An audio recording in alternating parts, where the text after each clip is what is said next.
Untuk alat bahan yang digunakan di sini ada 4. Yang pertama ESP32 sendiri di sini. Lalu kedua ada sensor RFID. Di sini saya menggunakan MFRC522. Lalu buzzer.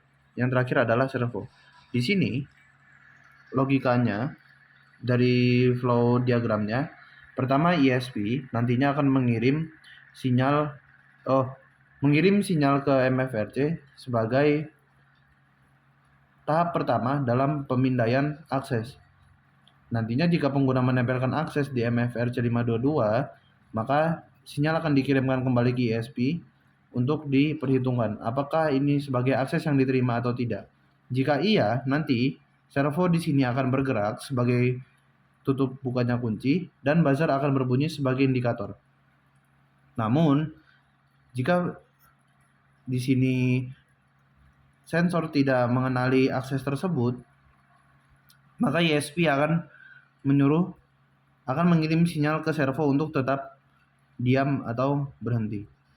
Nantinya juga buzzer di sini akan sebagai indikator bahwa akses tersebut tidak dikenal. Lalu, selain itu, ESP juga akan membuat web server di mana nantinya akan diperlihatkan pada sistem kerjanya. Nantinya untuk menambahkan akses dan menghapus aksesnya, nanti pengguna harus menempelkan ke sensor. Dan nantinya juga di web server juga akan ada buka kunci otomatis.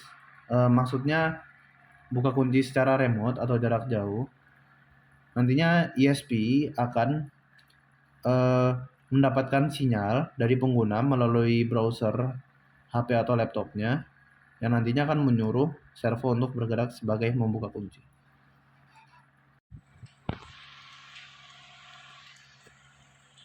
Jadi di sini saya akan menjelaskan RFID logger saya. Pertama, yang tertampilkan di Arduino IDE di sini adalah programnya yang kemudian nanti akan saya compile ke ESP32. Lalu, jika sudah tercompile, maka di sini terlihat ESP akan mencari WiFi, sambungan WiFi yang nantinya akan memunculkan alamat IP. Nantinya alamat IP ini digunakan untuk membuka di browser sendiri untuk menampilkan web servernya untuk mengontrol RFID. Skema pertama, di sini pada web server terlihat ada 3 fungsi. Pertama ada tambah kartu, hapus kartu, dan buka kunci. Pertama, tambah kartu di sini digunakan untuk menambahkan akses yang ada pada kunci di sini. Nah, di sini saya sudah menekan tambah kartu, lalu tempelkan aksesnya ke sensor. Nah, nantinya akan ada buzzer sebagai bunyi, sebagai indikator bahwa kartu telah berhasil ditambahkan. Di serial monitor juga terlihat di sini UID berhasil ditambahkan. Artinya akses ini berhasil untuk dijadikan sebagai akses buka tutup kunci. Di sini terlihat bahwa ketika saya tempelkan ke sensor, nanti servo akan bergerak sebagai kunci. Nah, lalu untuk hapus kartu di sini maksudnya adalah menghapus akses yang tidak diinginkan.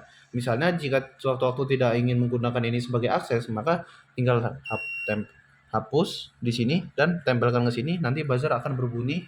Lalu di serial monitor juga tertampil UID berhasil dihapus.